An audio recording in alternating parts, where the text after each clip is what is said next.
നമസ്കാരം, സിറ്റിവിഷൻ വാർത്തയിലേക്ക് സ്വാഗതം. പ്രധാന വാർത്തകൾ.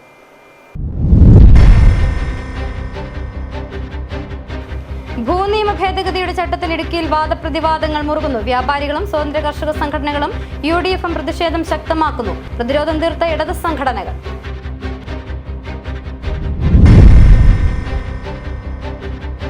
ദേശീയപാത 85 നിർമ്മാണ പ്രവർത്തനം അടിമാലി മുതൽ മൂന്നാർ വരെയുള്ള പ്രദേശത്ത് പുരോഗമിക്കുന്നു. വീതി കൂട്ടി നിർമ്മിക്കുന്നതിന്റെ ഭാഗമായി വഴിയോര കടകൾ പൊളിച്ചു നീക്കുന്നതിന് നോട്ടീസ് നൽകി.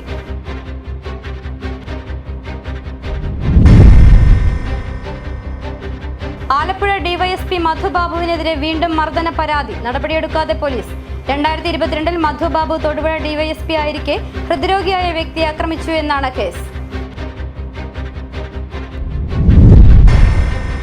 തെരഞ്ഞെടുപ്പ് കമ്മീഷന്റെ നിർദ്ദേശപ്രകാരം സ്ഥലം മാറ്റിയ മൂന്നാർ പഞ്ചായത്ത് സെക്രട്ടറിയായിരുന്ന GP ഉദയകുമാർ മൂന്നാർ പഞ്ചായത്ത് സെക്രട്ടറിയായി വീണ്ടും ചുമതലയേറ്റു. അഡ്മിനിസ്ട്രേറ്റീവ് ട്രിബ്യൂണലിന്റെ ഉത്തരവോടെയാണ് ചുമതലയേറ്റത്. വിശദമായ വാർത്തകളിലേക്ക്. ചട്ടഭേദഗതിയിൽ ക്രമവൽക്കരണത്തിന് ഫീസ് ഏർപ്പെടുത്തുന്നതിനെതിരെ സംസ്ഥാനത്ത് വ്യാപാരി വ്യവസായ ഏകോപന സമിതി ശക്തമായ സമരത്തിലേക്ക് വരുന്ന 15-ന് സെക്രട്ടേറിയറ്റിലേക്ക് മാർച്ച് നടത്തും. ഇതിന്റെ ഭാഗമായി ഇടുക്കി ജില്ലയിലെ എല്ലാ യൂണിറ്റുകളിലും സമരപ്രഖ്യാപന കൺവെൻഷനുകൾ സംഘടിപ്പിക്കും. ഭൂനിയമങ്ങളിൽ ഈ അടുത്ത കാലത്ത് സർക്കാർ ഉണ്ടാക്കിയ ജനവിരുദ്ധ ചട്ടഭേദഗതിയിൽ പുനഃപരിശോധന ആവശ്യപ്പെട്ടുകൊണ്ട് കേരള വ്യാപാരി വ്യവസായി ഏകോപന സമിതി സംസ്ഥാന കമ്മിറ്റിയുടെ നേതൃത്വത്തിൽ സെപ്റ്റംബർ 15-ന് സെക്രട്ടേറിയറ്റിന് മുൻപിൽ നടത്തുന്ന അർദ്ധദിന സത്യാഗ്രഹ സമരം സംഘടിപ്പിക്കും.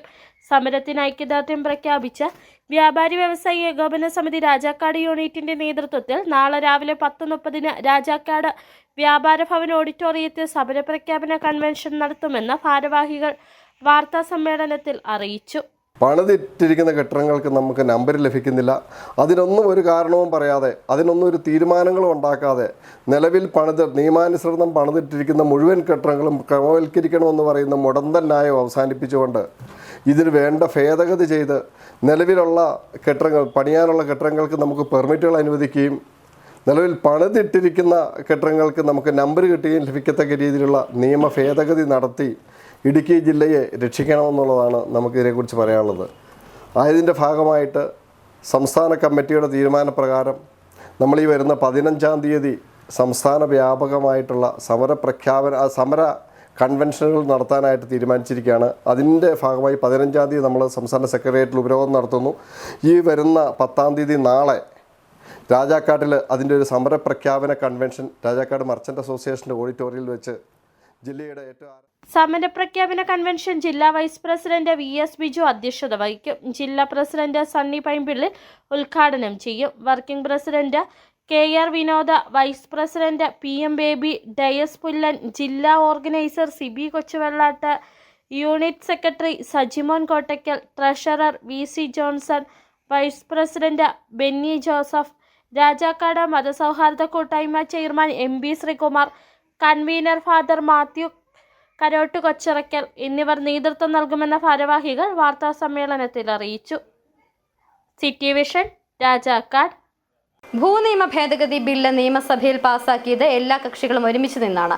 ഏകകണ്ഠമായി പാസാക്കാൻ ഒരുമിച്ച് നിന്ന് UDF ഇപ്പോൾ കാപട്യ പ്രചരണം നടത്തുകയാണെന്ന് അഖിലേന്ത്യാ കിസാൻ സഭ സംസ്ഥാന വൈസ് പ്രസിഡന്റ് മാത്യു വർഗീസ്. നിയമസഭയിലായിരുന്നു UDF ഭേദഗതി നിർദ്ദേശങ്ങൾ പറയേണ്ടിയിരുന്നത്. എന്നാൽ നിയമസഭയിൽ അവർ ബില്ലിനെ പുകഴ്ത്തുകയാണ് ചെയ്തത്. ചില തൽപര കക്ഷികളുമായി ചേർന്നാണ് ഇപ്പോൾ വ്യാജ പ്രചരണം നടത്തുന്നതെന്നും മാത്യു വർഗീസ് പറഞ്ഞു. നിയമസഭയിൽ നിയമ ഭേദഗതിക്ക് വേണ്ടി എല്ലാ കക്ഷികളും ഒരുമിച്ച് നിന്നു ഏകകണ്ഠമായി നിയമം പാസാക്കി. ഏകകണ്ഠമായി നിയമം പാസാക്കിയതിനെതിരായി പാസാക്കാൻ കൂടിയ UDFകാരെ ഇപ്പോൾ കാപട്യ പ്രചരണങ്ങൾ നടത്തിക്കൊണ്ടിരിക്കുകയാണ്. നിയമസഭയിലായിരുന്നു അവരുടെ ഭേദഗതി നിർദ്ദേശങ്ങളെല്ലാം പറയേണ്ടിയിരുന്നത്. അവിടെ അവർ ഈ ബില്ലിനെ പുകഴ്ത്തുക മാത്രമാണ് ചെയ്തത്. ഇപ്പോൾ അവരും ചില തൽപര കക്ഷികളും ചേർന്നുള്ള അപവാദ പ്രചരണങ്ങൾ വളരെ വിപുലമായ തോതിൽ നടത്തിക്കൊണ്ടിരിക്കുന്നു. ചില പത്രമാധ്യമങ്ങളുടെ സഹായവും ഇതിനുണ്ടായി. അവർ പറയുന്നതിൽ എന്തെങ്കിലും വസ്തുതയുണ്ടോ എന്ന് നമ്മൾ പരിശോധിക്കേണ്ടതാണ്. 2007 മൂന്നാർ ഒഴിപ്പിക്കലുമായി ബന്ധപ്പെട്ട ഒരു കേസ് കേരള ഹൈക്കോടതിയിൽ വന്നിരുന്നു. പിന്നീട് 2010 വന്ന കേസിനെ തുടർന്നാണ് പട്ടയങ്ങൾ വിതരണം ചെയ്യുന്നതിന് മറ്റ് പല ഉത്തരവുകൾ ഇറക്കുന്നതിനും ഉള്ള നടപടികൾ സ്വീകരിക്കേണ്ടി വന്നത്. ഭൂപതിവ് ചട്ട ഭേദഗതിയിൽ ഇടുക്കിയിൽ ഇടതു നേതാക്കൾ നടത്തുന്ന പ്രചരണം തെറ്റിദ്ധാരണാജനകമാണെന്ന് അതിജീവന പോരാട്ടവേദി ചെയർമാൻ റസാഖ് ചൂരവേലിൽ. ഒരു ചട്ടം മാത്രമാണ് പൂർത്തിയായിട്ടുള്ളത്. ഒരു ചട്ടം കൂടി പൂർത്തിയാകേണ്ടതുണ്ട്. അതെന്ന് പുറത്തിറങ്ങുമെന്നതിന് വ്യക്തതയില്ല. രണ്ടാമത്തെ ചട്ടം വൈകിപ്പിക്കുന്നത് തെരഞ്ഞെടുപ്പിനെ മുന്നിൽ കണ്ടാണെന്നും റസാഖ് ചൂരവേലിൽ ആരോപിച്ചു. ഭൂപതിവ് ചട്ടവുമായി ബന്ധപ്പെട്ട് ഇടതുപക്ഷ നേതാക്കൾ നടത്തുന്ന പ്രചരണം തെറ്റിദ്ധാരണാജനകമാണ്. അത് ഭാവിയിൽ ഇവിടുത്തെ രാഷ്ട്രീയ മേഖലയ്ക്ക് ഗുരുതരമായ ഭവിഷ്യത്തുണ്ടാക്കുമെന്നാണ് ഞങ്ങൾ കരുതുന്നത്. ഇവിടെ 2023 രൂപീകരിച്ച നിയമം തന്നെ വലിയ ഗുരുതരമായ തെറ്റായി ആണ് എന്ന് വാദിച്ചത് ഇവിടുത്തെ കർഷക സംഘടനകളാണ്. അതിൻ്റെ പ്രതിഫലനമാണ് ഇപ്പോൾ പുറത്തു വന്നിരിക്കുന്ന ഒരു ചട്ടം. ഇനി ഒരു ചട്ടവും കൂടി പുറത്തിറക്കുമെന്ന് ഇവർ വാഗ്ദാനം ചെയ്യുന്നു. അത് ഏത് കാലത്തെപ്പോൾ ഇറക്കുമെന്നുള്ള കാര്യത്തിൽ യാതൊരു വ്യക്തതയുമില്ല. ഈ കാര്യത്തിൽ ഒരു ചട്ടം, ഭാവി നിർമ്മാണത്തെ സംബന്ധിച്ച ഒരു ചട്ടവും കൂടി എന്തുകൊണ്ട് ഇടതുപക്ഷം പെൻഡിങ്ങിൽ വയ്ക്കുന്നു? അതിൻ്റെ പിന്നിൽ വ്യക്തമായ ദുരുദ്ദേശമുണ്ട്. പഞ്ചായത്ത് ഇലക്ഷനെ അതിജീവിക്കുക, നുണക്കഥകളിലൂടെ നിയമസഭയെ അതിജീവിക്കുക തുടങ്ങിയുള്ള അജണ്ടകളാണ് യാഥാർത്ഥ്യത്തിലേക്ക് എത്താതെ ഇപ്പോൾ ഇന്നലെ തന്നെ ശ്രീമാൻ CPIയുടെ കിസാൻ സഭയുടെ സംസ്ഥാന വൈസ് പ്രസിഡന്റ് ശ്രീ മാത്യു വർഗീസ് പറഞ്ഞു, പുതിയ നിർമ്മാണങ്ങൾക്ക് പഞ്ചായത്ത് രാജ് ആക്ടിലാണ് മാറ്റം വരുത്തേണ്ടതെന്നുള്ള വിവരദോഷം വിളിച്ചു പറയുന്നത് എന്ത് ക്രെഡിബിലിറ്റി? പോലീസ് അതിക്രമത്തിൽ പ്രതിഷേധിച്ച് തൊടുപുഴ സ്റ്റേഷനിലേക്ക് യൂത്ത് കോൺഗ്രസ് നടത്തിയ മാർച്ചിൽ സംഘർഷം. പോലീസുമായി ഉന്തും തള്ളുമുണ്ടാക്കിയ പ്രവർത്തകർക്കെതിരെ പോലീസ് ലാത്തി വീശി. ലാത്തിയടിയേറ്റ് 2 യൂത്ത് കോൺഗ്രസ് പ്രവർത്തകർക്ക് പരിക്കേറ്റു. പ്രവർത്തകന്റെ തലപൊട്ടി രക്തം വാർന്നതോടെ സംഘർഷം അരമണിക്കൂറോളം നീണ്ടു. പോലീസ് വാഹനത്തിൽ പരിക്കേറ്റവരെ ആശുപത്രിയിലേക്ക് മാറ്റിയതോടെയാണ് സംഘർഷം അവസാനിച്ചത്. പോലീസ് കാരണമില്ലാതെ മർദ്ദിക്കുകയായിരുന്നുവെന്ന് യൂത്ത് കോൺഗ്രസ് ആരോപിച്ചു. ദേശീയപാത 85ന്റെ നിർമ്മാണ പ്രവർത്തനം അടിമാലി മുതൽ മൂന്നാർ വരെയുള്ള പ്രദേശത്ത് പുരോഗമിക്കുന്നു. വീതി കൂട്ടി നിർമ്മിക്കുന്നതിന്റെ ഭാഗമായി വഴിയോര കടകൾ പൊളിച്ചു നീക്കുന്നതിന് നോട്ടീസ് നൽകി. വിവാദങ്ങളും കോടതി ഉത്തരവുകളും ഇതിനെല്ലാമെതിരെ പ്രതിഷേധങ്ങളും നടക്കുന്നതിനിടയിലും അടിമാലി മുതൽ മൂന്നാർ വരെയുള്ള പ്രദേശത്തെ ദേശീയപാത നിർമ്മാണം പുരോഗമിക്കുകയാണ്. വീതി കൂട്ടിയുള്ള നിർമ്മാണ പ്രവർത്തനത്തിന്റെ ഭാഗമായി വഴിയോര കടകൾ പൊളിച്ചു നീക്കുന്നതിനും ദേശീയപാത വിഭാഗം നോട്ടീസ് നൽകി കഴിഞ്ഞു. പള്ളിവാസൽ ഭാഗത്തുള്ള വഴിയോര കടകൾ നീക്കം ചെയ്തിട്ടുമുണ്ട്. നിലവിൽ മൂലക്കട, പഴയ മൂന്നാർ ഭാഗങ്ങളിലുള്ള കടകൾ പൊളിച്ചു നീക്കണമെന്ന് കാണിച്ച് ദേശീയപാത വിഭാഗം നോട്ടീസ് നൽകിയിട്ടുണ്ട്. പ്രദേശത്തെ 20ഓളം വരുന്ന വഴിയോര കടകൾ പൊളിച്ചു നീക്കേണ്ടി വരും. കാലാവസ്ഥ അനുകൂലമായി നിൽക്കുന്ന സാഹചര്യത്തിൽ നിർമ്മാണ പ്രവർത്തനങ്ങൾ പരമാവധി വേഗത്തിൽ മുമ്പോട്ട് കൊണ്ടുപോകാനാണ് കരാർ കമ്പനിയുടെ തീരുമാനം. City vision, Munnar. Alappuzha DYSP മധുബാബുവിനെതിരെ വീണ്ടും മർദ്ദന പരാതി. നടപടിയെടുക്കാതെ പോലീസ്. 2022 മധുബാബു തൊടുപുഴ ഡിവൈഎസ്പി ആയിരിക്കെ ഹൃദ്രോഗിയായ വ്യക്തിയെ ആക്രമിച്ചു എന്നാണ് കേസ്. ഉന്നത ഉദ്യോഗസ്ഥർക്ക് പരാതി നൽകിയിട്ടും നടപടി ഉണ്ടാകാതെ വന്നതിനെ തുടർന്ന് പരാതിക്കാരനായ തൊടുപുഴ സ്വദേശി മുരളീധരൻ കോടതിയെ സമീപിച്ചിരിക്കുകയാണ്. 2022 ഡിസംബറിലാണ് തൊടുപുഴ ഡിവൈഎസ്പി ആയിരുന്ന മധുബാബു മലങ്കര സ്വദേശിയായ മുരളീധരനെ മർദ്ദിച്ചത്. തൊടുപുഴ SNDP യൂണിയൻ അഡ്മിനിസ്ട്രേറ്റീവ് കമ്മിറ്റിയിലെ വനിതാ നേതാവിനെ സമൂഹമാധ്യമത്തിൽ മോശമായ രീതിയിൽ പ്രചാരണം നടത്തിയതിനെതിരെ നേതാക്കൾ മുരളീധരനെതിരെ പരാതി നൽകിയിരുന്നു. ഈ കേസിലാണ് മുരളീധരനെ സ്റ്റേഷനിൽ വിളിച്ചു വരുത്തിയത്. കാര്യങ്ങൾ സംസാരിക്കുന്നതിനിടെ തൊടുപുഴ ഡിവൈഎസ്പി വയർലെസ് സെറ്റ് എടുത്തെറിയുകയും മുഖത്തടിക്കുകയും ബൂട്ടിട്ട് നെഞ്ചിൽ ചവിട്ടുകയും ചെയ്തെന്നാണ് മുരളീധരന്റെ പരാതി. ക്രൂരമായിട്ടാണ് അദ്ദേഹം മർദ്ദിച്ചു കഴിഞ്ഞാൽ അദ്ദേഹം ഇപ്പം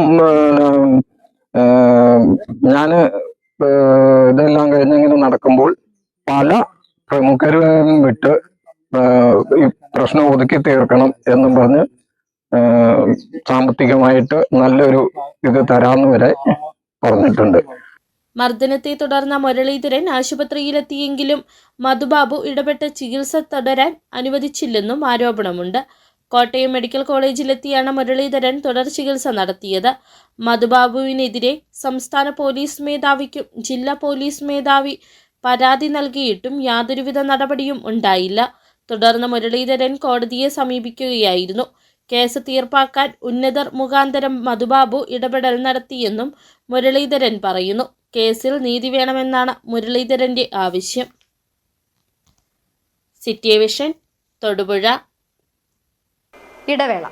ഞാനിപ്പോൾ ഉള്ളത് ഇടുക്കി രാമക്കൽമേട്ടിനും കാറ്റാടിപ്പാലത്തിനും ഇടയിലുള്ള തൂക്കുപാലത്ത് സ്ഥിതി ചെയ്യുന്ന സാൻവിക ഇന്നിലാണ്. സാൻവിക ഇന്നിന്റെ ഏറ്റവും വലിയ പ്രത്യേകത എന്ന് പറയുന്നത് ഈ കാണുന്ന ഒരേ സമയം 1000-ൽ പരം ആളുകളെ ഉൾക്കൊള്ളിക്കാൻ പറ്റുന്ന ഈ ഒരു ഓഡിറ്റോറിയം ആണ്. നമുക്കൊരു ഗ്രൂപ്പ് ഇവന്റോ ഡെസ്റ്റിനേഷൻ മാരേജ് ഫംഗ്ഷനോ ഒക്കെ പ്ലാൻ ചെയ്യുകയാണെങ്കിൽ ഈ ഒരു ഹാള് അതിന് പറ്റിയ ഒരു ഓപ്ഷൻ ആയിരിക്കും. ഇനി പേഴ്സണൽ ഫംഗ്ഷൻസ് ഒക്കെ മാറ്റി പ്രൊഫഷണൽ ഓർ ഒഫീഷ്യൽ പ്രോഗ്രാംസിനായിട്ടൊരു പ്ലേസ് ആണ് നോക്കുന്നതെങ്കിൽ like board meeting, annual meeting, presentation ഇതൊക്കെ നടത്താൻ പറ്റിയ വെൽ എക്യുപ്ഡ് ആയിട്ടുള്ള ഈ കാണുന്ന ഒരു മീറ്റിംഗ് റൂമും സാൻവിക്കയിലുണ്ട്. ഇനി സ്റ്റേക്കേഷൻ നോക്കുന്നവർക്കാണെങ്കിൽ റൂംസിന്റെ കാര്യത്തിലും ഒരു ടെൻഷനും വേണ്ട കേട്ടോ. ഡിഫറെന്റ് കാറ്റഗറി ഓഫ് റൂംസ് സാൻവിക്കയിൽ അവൈലബിൾ ആണ്. ഡീലക്സ് റൂം ആണെങ്കിലും ഹണിമൂൺ കപ്പിൾസിന് സ്പെഷ്യൽ റൂം, ഇനി അതല്ല ഒരു ഫാമിലിക്ക് ആയിട്ടാണെങ്കിൽ നല്ല ജാക്കൂസിയും നല്ല വ്യൂ വരുന്ന ബാൽക്കണിയും ഒക്കെയുള്ള സ്പേഷ്യസ് ആയിട്ടുള്ള സ്യൂട്ട് റൂമും സാൻവിക്കയിലുണ്ട്. ഇനി എന്റർടൈൻമെന്റ് ഫുഡിന്റെ കാര്യത്തിലാണെങ്കിൽ no compromise. Yes, in house Zumba training, restaurant, pool, camp fire, sightseeing തുടങ്ങിയ എല്ലാ എന്റർടൈൻമെന്റ്സും സാൻവിക നമുക്കായിട്ട് ഇവിടെ ഒരുക്കിയിട്ടുണ്ട്. കേരളത്തിൽ പ്രകൃതി ഭംഗി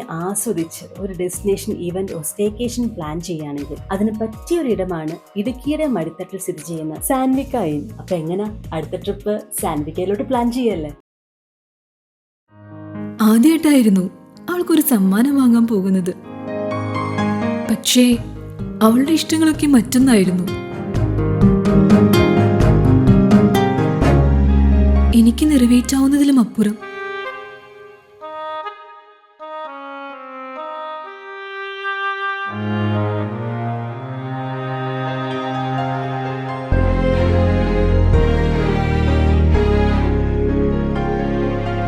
എന്റെ കുഞ്ഞു സമ്മാനങ്ങളൊന്നും അവളെ സന്തോഷപ്പെടുത്തിയില്ല.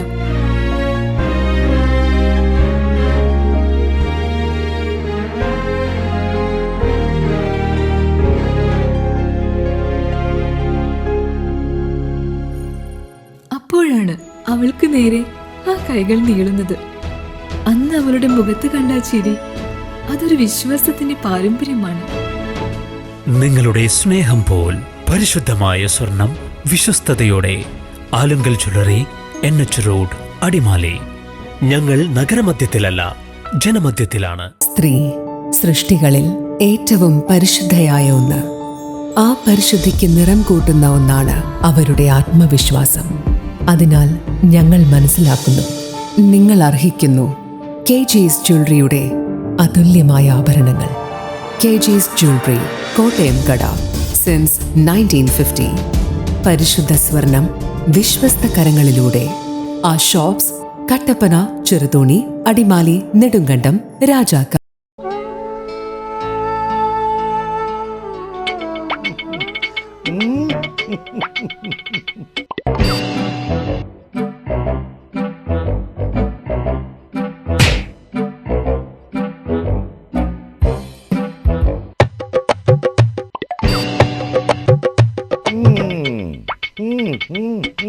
ഇതാണ് സാധനം. ഇവനെ അങ്ങ് പ്രയോഗിച്ചാൽ ഏതേലും സൂപ്പറായിട്ട് കായ്ക്കും.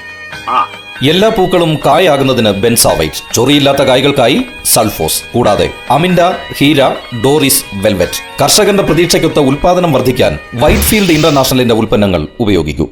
വീണ്ടും വാർത്തകളിലേക്ക്. സ്ഥലം മാറ്റിയ പഞ്ചായത്ത് സെക്രട്ടറി കേരള അഡ്മിനിസ്ട്രേറ്റീവ് ട്രിബ്യൂണലിന്റെ ഉത്തരവോടെ അതേ പഞ്ചായത്തിൽ തിരിച്ചെത്തി ചുമതലയേറ്റു. പഞ്ചായത്ത് പ്രസിഡന്റിന്റെ രാജിക്കത്ത് സ്വീകരിച്ചതിൽ ചട്ടലംഘനമുണ്ടെന്ന് ആരോപിച്ചായിരുന്നു മൂന്നാർ പഞ്ചായത്ത് സെക്രട്ടറിയായിരുന്ന GP ഉദയകുമാറിനെ തെരഞ്ഞെടുപ്പ് കമ്മീഷന്റെ നിർദ്ദേശത്തെ തുടർന്ന് സ്ഥലം മാറ്റിയത്. എന്നാൽ നടപടി നിലനിൽക്കില്ലെന്ന കണ്ടെത്തിയതിനെ തുടർന്നാണ് ഉദയകുമാറിനെ മൂന്നാർ പഞ്ചായത്തിൽ തിരികെ നിയമിക്കണമെന്ന് ട്രിബ്യൂണൽ ഉത്തരവിട്ടത്. വിവാദങ്ങൾക്കൊടുവിൽ കോഴിക്കോട് തൊണേരിയിലേക്കായിരുന്നു ഉദയകുമാറിനെ സ്ഥലം മാറ്റിയത്. ഇവിടെ നിന്നും അഡ്മിനിസ്ട്രേറ്റീവ് ട്രിബ്യൂണലിന്റെ ഉത്തരവോടെ തിരിച്ചെത്തി തിങ്കളാഴ്ച വീണ്ടും ചുമതലയേറ്റു. കോൺഗ്രസ് അംഗവും പഞ്ചായത്ത് പ്രസിഡന്റുമായിരുന്ന ദീപ രാജ്കുമാർ മാർച്ച് 29 സെക്രട്ടറിക്ക് രാജിക്കത്ത് നൽകിയിരുന്നു. എന്നാൽ ഇതിനുശേഷം 2 മണിക്കൂർ കഴിഞ്ഞ് രാജി സ്വീകരിക്കരുതെന്ന് കാട്ടി വീണ്ടും കത്ത് നൽകി. കോൺഗ്രസ് നേതാക്കൾ വ്യാജ ഒപ്പിട്ടാണ് രാജിക്കത്ത് നൽകിയതെന്ന് ദീപ തെരഞ്ഞെടുപ്പ് കമ്മീഷനെ അറിയിക്കുകയായിരുന്നു. ഇത് കമ്മീഷൻ ശരിവെക്കുകയും ചെയ്തിരുന്നു. അതേസമയം ദീപ ഒപ്പിട്ടത് തന്റെ മുമ്പിൽ വെച്ചായിരുന്നു സെക്രട്ടറിയുടെ വാദം.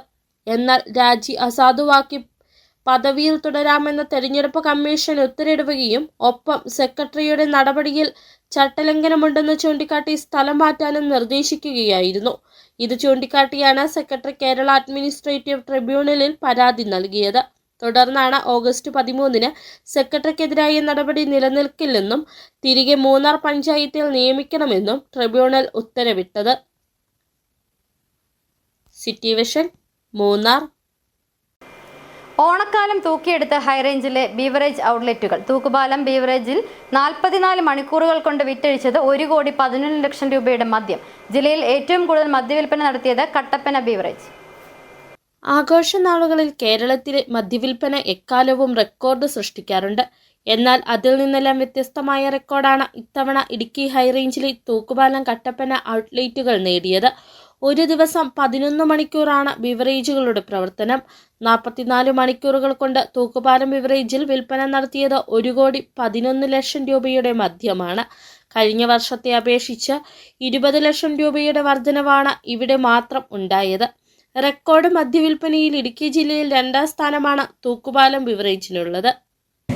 ഉൾപ്പെടെയുള്ള ദിവസങ്ങളിൽ ഏകദേശം 1,10,00,000 രൂപയുടെ സെയിൽ ഉണ്ടാവുകയും അതിന് നമ്മളെ സപ്പോർട്ട് ചെയ്ത എൻ്റെ കടയിലെ ജീവനക്കാരും വെയർഹൗസ് മാനേജർ വോട്ട് ടീം അങ്ങനെ എല്ലാവരുടെയും അസാന്ദ്രമായ പരിശ്രമത്തിലൂടെ മാത്രമാണ് നമുക്ക് ഇത്രയും സെയിൽ ഉണ്ടായത്. പരാതികളില്ലാതെ നമ്മുടെ കച്ചവടം ഈ ദിവസം നടന്നത്. 1ാം സ്ഥാനത്തുള്ളത് കട്ടപ്പന ബിവറേജാണ്. 44 മണിക്കൂർ കൊണ്ട് കട്ടപ്പന ബിവറേജിൽ വിൽപ്പന നടത്തിയത് 3,02,00,000 രൂപയുടെ മദ്യമാണ്. ഇവിടെയും മുൻ വർഷങ്ങളെ അപേക്ഷിച്ച് 30% വർധനവുണ്ടായി. ആഘോഷനാളുകളിലെ മദ്യവിൽപ്പനയുടെ കണക്കുകൾ ചർച്ചയാകാറുണ്ടെങ്കിലും ഇടുക്കി ജില്ലയിൽ മദ്യവിൽപ്പനയിൽ റെക്കോർഡ് സൃഷ്ടിക്കുന്നത് ചുരുക്കമാണ്. City vision, Nedumkandam. പ്രധാന വാർത്തകൾ ഒരിക്കൽ കൂടി.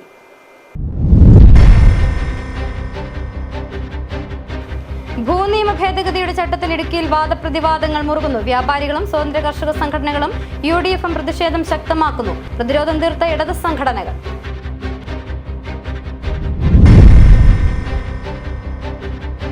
ദേശീയപാത 85 നിർമ്മാണ പ്രവർത്തനം അടിമാലി മുതൽ മൂന്നാർ വരെയുള്ള പ്രദേശത്ത് പുരോഗമിക്കുന്നു. വീതി കൂട്ടി നിർമ്മിക്കുന്നതിന്റെ ഭാഗമായി വഴിയോര കടകൾ പൊളിച്ചു നീക്കുന്നതിന് നോട്ടീസ് നൽകി.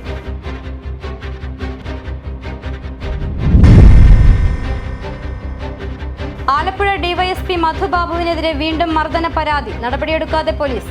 2022 മധുബാബു തൊടുപുഴ ഡിവൈഎസ്പി ആയിരിക്കെ ഹൃദ്രോഗിയായ വ്യക്തിയെ ആക്രമിച്ചു എന്നാണ് കേസ്.